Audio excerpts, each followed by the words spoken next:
Hello and welcome to your weekly horoscope forecast for week commencing the 31st of January. This is for the Sun or the Ascendant. Now what I'm going to do is provide a broad overview of what we can expect, but then as ever dive deep to give you in forensic detail the insights for each of the 12 zodiac signs, so please stay with me for that. This week begins with a sensational new moon in the sign of Aquarius. So what is a new moon? A new moon is an opportunity to set our intentions. We don't actually see the moon in the sky in most parts of the world. It's an opportunity, however, to really direct our energies into the part of our situations that particular new moon influences. So the sign of Aquarius is very much about the future. It's about friendships, collaboration and cooperation. So all those things can really come to the fore over the next 4 weeks. But this particular new moon also has, ironically, the two ruling planets or co-regents of Aquarius in somewhat of a quarrel. Saturn's part very close to the Sun and the Moon in Aquarius, and Uranus, the higher octave modern ruler of this sign, is on the 4th house cusp, and that's very much to do with home, family, emotions. But in terms of the overall zodiac, Taurus is house 2, where Uranus is. So I think if we're thinking of mixing business with pleasure, it may not be the best over the next 4 weeks, unless there's a very clear understanding of who does and contributes what, and that could work okay. But this week actually does see some glittering alliances, not least that Venus, the planet of love and affection, well, that is going to be inching its way towards a close conjunction with Mars, which really begins right at the end of this week. But Venus does forge, ironically, a beautiful link to Uranus, and then Mars, also in the sign of Capricorn, along with Venus, that's forging a very dynamic angle to Jupiter. Now when these two get together, it really can give us greater self-confidence and drive. We're going with the flow, we're not so hesitant. It can give us that much more extra momentum and self-confidence, and it comes into an exact sextile on Saturday towards the end of the week.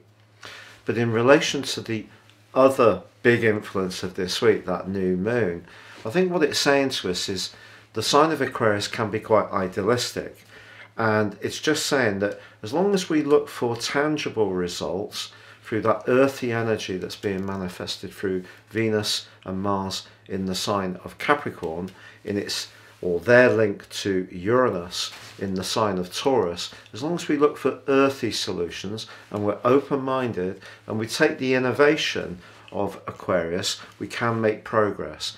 However, if we're too idealistic about what we expect, then that's when we may feel like our wings are really being clipped, that we're not flowing, things are not flowing quite as we want.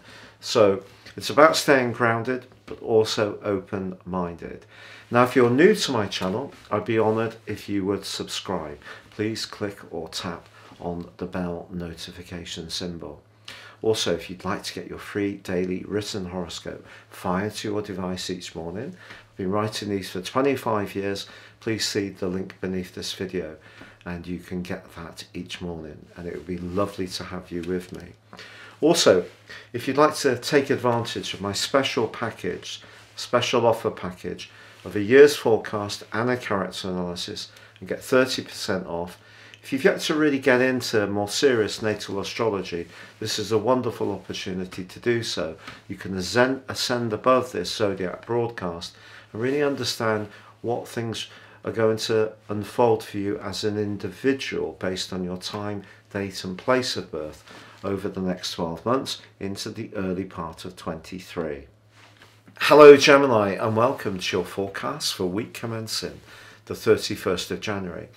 Your ruler Mercury is going to finally come out of retrograde on Thursday, but it's going to be at the end of the week when it comes out of shadow fully. If you have been waiting on some news to do with a contract, a financial matter, something to do with probate, insurance, or even a banking issue, then I think the news you receive later this week will clarify things once and for all. But also this week, of course, we do have that stunning new moon. It's a new moon, the 9th house, which is very much to do with how you want to open up your world.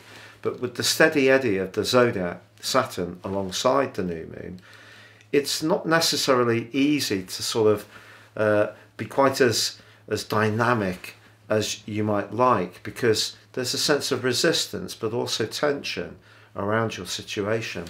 Because Uranus, the planet of truth, is lodged in your 12th house, there may be an uncomfortable truth that emerges this week and indeed over the next few weeks. Now, it could just be that somebody's going to confront you with a side of your nature that you're much less conscious with. If you're someone who's really into personal development, I don't think that's going to happen. This week actually offers you some rich possibilities to widen your horizons, but you just need to be aware that you only have a finite amount of nervous energy. So if you try to do too much, you could dissipate the energy you do have. So narrow your focus and you will do better.